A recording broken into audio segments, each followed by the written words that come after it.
제가 어렸을 적에 이런 상상을 해본 적이 있습니다. 만약에 내가 나중에 커서 어른이 되어서 돈이 많아서 나의 집을 짓는다면 나는 어떤 집을 지을 것인가. 이제 어릴 때의 상상이니까 제일 먼저 부모님의 방을 이렇게 지어야지 라고 생각을 하지요. 그 다음에 저는 형제가 둘이니까 남동생 하나 여동생 하나니까 남동생 하나의 방은 이렇게 지어주고 또 여동생 하나의 방은 또 이렇게 지어줘야지 그 생각을 하지요.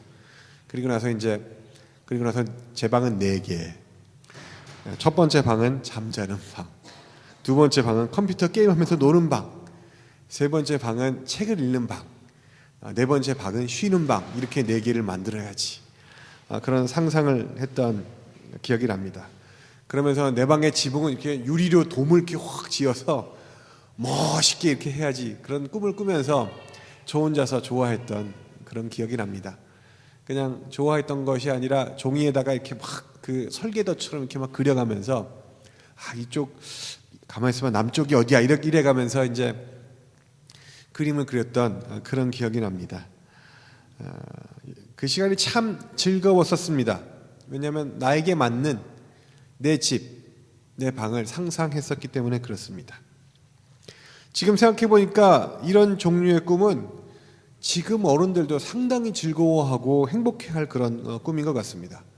만약에 돈이 있어서 정말로 자기의 집을 짓는다면 어떻게 해야 나에게 맞는 집을 지을까? 어떻게 해야 더 멋있는 집을 지을까? 어떻게 해야 더 편안한 집을 지을까 하고 고민했을 것입니다. 그러나 그 고민이 고통스럽고 스트레스를 받는 그런 고민이 아니라 아주 즐겁고 아주 생각만 해도 행복하고 아주 그 하늘을 나는 듯한 그런 고민이지 않을까 하고 한번 생각을 해봅니다. 하물며 자기가 자기에 맞는 자기의 집을 지을 때도 그런데 나에게 맞는 교회를 꿈꾼다면 그것이 얼마나 즐겁겠습니까? 여러분, 그런 꿈을 꿔보신 적이 있습니까? 만약에 한 번도 지금까지 나에게 맞는 내 교회를 꿈꿔보신 적이 없다면 저와 함께 오늘 그 생각을 한번 해보길 바랍니다. 오늘 설교의 제목은 교회의 세워짐입니다. 그 제목 위에다 한 단어를 제가 더 넣습니다. 뭐라고 넣나 하면은 나의 교회의 세워짐, 내 교회의 세워짐이라고 넣습니다.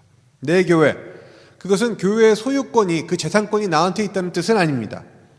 세상에는 여러 가지 스타일의 여러 가지 교회들이 있는데 그 중에서 남이 세운 교회, 남을 위해 세운 교회를 이리저리 기웃거리는 것이 아니라 나에게 하나님께서 거기 있으라고 허락하신 나에게 맞는 교회, 그 교회가 있다는 의미입니다.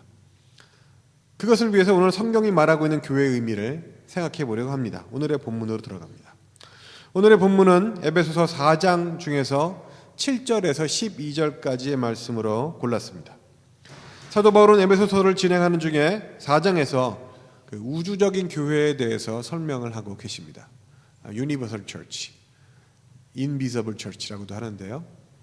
Visible Church, Local Church의 반대 개념입니다. 우리가 눈에 보이고 우리가 다니는 그런 교회가 아니라 예수 그리스도의 성령으로 말미암아 전 우주에 있는 모든 교회가 이렇게 하나다, 그런 개념을 바울이 설명을 하고 있는 것입니다. 그것을 설명하기 위해서 바울은 시편 68편 18절을 근거로 이야기를 합니다. 무슨 말인가 하면 예수께서 승천하실 때에 죄의 포로였던 모든 인류를 인도해 주시고 사람들에게 선물을 주셨다라고 이야기하고 있는 것입니다. 10절 얘기죠. 예수님께서 승천하신 것은 이 온 우주를 충만케 하시는 것이고, 이건 8절입니다. 그 충만을 위해 우리 모두에게 각자 선물을 주셨다, 그 얘기를 하고 있는 것입니다. 12절 13절에는 가보면 그 충만이라는 단어가 무슨 뜻이냐, 그것은 바로 mature, 완성해 나가는 것이다 라고 그 의미를 다시 한번 설명을 해주고 있습니다. 그러니까 예수님께서 이 지상에 오셔서 사시고 죽으시고 다시 승천하심으로 말미암아 부족하던 이 우주는 충만하게, 성숙하게, 완전하게 채워져 가게 되었고, 그 채우시는 방법은 그전까지 이 우주가 우리가 갖고 있지 못했었던 은사들, 그것들을 각자의 사람에게 나누어 주심으로 충만히 채워주신다고 바울은 설명을 하고 있는 것입니다. 성령의 은사는 늘 일이랑 연관이 됩니다. 하나님께서 은사를 주실 때 옛다, 이거 가지고 한번 놀아라, 라고 주시지는 절대로 않습니다. 오히려 그 반대입니다. 어떤 교회나 어떤 하나님의 일의 직분을 맡으면 그 일을 감당하도록 은사를 주시는 것이 하나님의 방법입니다. 이제 오늘의 본문으로 들어갑니다. 오늘의 본문은 바울의 교회론과 직분론이 들어가 있는데 11절에서 바울이 직분에 대해서 얘기를 하고 있습니다. 첫 번째 나오는 것은 사도입니다. 초대교회 최고의 리더였죠. 예수님이 12제자를 지칭하고요. 그 후에 바울이 첨가가 되었습니다. 그 당시에 예수님의 말씀을 전하고 교회를 치리하고 말씀의 순수성을 보존하는 의무를 가진 그런 분들이었습니다. 그 다음으로 나오는 직분은 선지자입니다. 선지자는 예언자라고도 하는데 사실은 예언이라는 의미보다는 대언이라는 의미가 맞습니다. 그러니까 미래의 일을 본다라기보다는 하나님의 일을 대신 말씀한다는 뜻입니다. 하나님의 말씀을 전하고 각 교회와 각 성도의 행동에 대해 조언하는 그런 직분입니다. 실제로 사도 바울도 유럽에서의 전도를 마치고 예루살렘으로 죽음을 무릅쓰고 돌아가려고 할 때에 아가보라는 선지자가 예언자가 바울에게 예언을 하지요. 뭐라고 예언합니까? 당신이 예루살렘에 돌아가면 사람들이 당신을 체포해서 이방 사람들의 재판정으로 넘길 것입니다.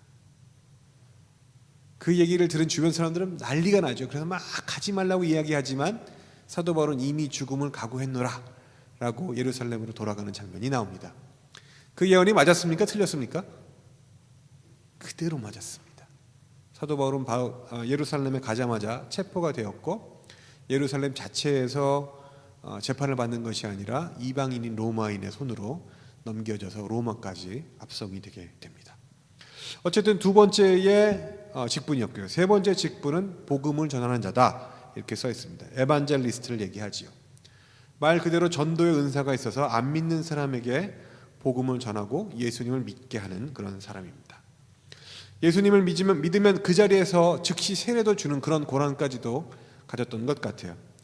집사 빌립이 좋은 예입니다. 그는 집사인 동시에 에반젤리스트였습니다. 왜냐하면 그의 전도자의 직분은 은사였기 때문에 그렇습니다. 그 은사가 어떻게 활동을 하느냐? 하나님께서 인도하셔서 어떤 사람을 만나는데 마차를 타고 지나가는 사람을 딱 세우도록 만드십니다. 그 사람은 빌립과 같은 나라 사람도 아니라 이디오피아 사람이었습니다. 그 사람을 세워서 그 사람에게 복음을 설명하고 즉시 그 자리에서 세례를 주는 장면이 사도행전에 나오고 있습니다. 그러고 보니 집사인 스데반도 마찬가지죠. 그도 집사인 동시에 에반젤리스트였던 것 같습니다. 동시에 그는 빌립이 갖지 못한 능력을 가지고 있었는데 그것은 바로 대중설교의 능력입니다. 수많은 청중 앞에서 등 뒤에 돌을 쥐고 한마디라도 잘못하면 때리려고 기다리고 있는 그 수많은 군중 앞에서 그는 담대하게도 예수의 복음을 전하고 하늘 문이 열리고 예수님께서 서 계신 모습을 보면서 순교하는 그런 장면이 사도행전에 나오고 있습니다. 그 다음으로 나오는 직분은 목사입니다. 목사는 성도를 돌보는 은사를 이야기합니다. 이미 믿고 있는 많은 사람들의 마음과 영적인 상태를 살피며 자라도록 성숙하도록 인도하는 사람이 바로 목사인 것입니다. 그 다음에 나오는 직분은 교사입니다. 교사는 성경을 가르치는 은사와 직분을 이야기하지요. 가르치는 것이 은사가 된다는 얘기입니다. 여러분, 내가 알고 있다고 해서 그것을 가르치는 것하고 같지 않다는 걸 여러분 아십니까? 어떤 사람은 100가지를 알고 있지만 한 가지도 제대로 못 가르치는 사람이 있는가 하면 한 가지를 알고 있지만 그 한 가지를 온전히 전달할 수 있는 그런 사람도 있습니다. 그 사람이 바로 가르치는 은사를 받은 사람이지요. 그런 은사를 받아 성경 말씀을 가르치는 지식과 더불어 가르치는 은사가 있는 그런 사람이 바로 교사가 되는 것입니다. 초대교회는 이렇게 5가지 직분으로 교회를 구성했던 것 같습니다. 물론 예루살렘 교회는 사도라는 직분 외에 너무나 사도들의 그 업무가 과중해지자 그것을 나누기 위해 집사라는 직분을 따로 세우는 것이 보이지만 그것이 다가 아니라 이미 바울이 목회하고 있는 그런 교회들에서는 이 5가지로 분화되고 있는 모습을 볼 수 있다는 것입니다.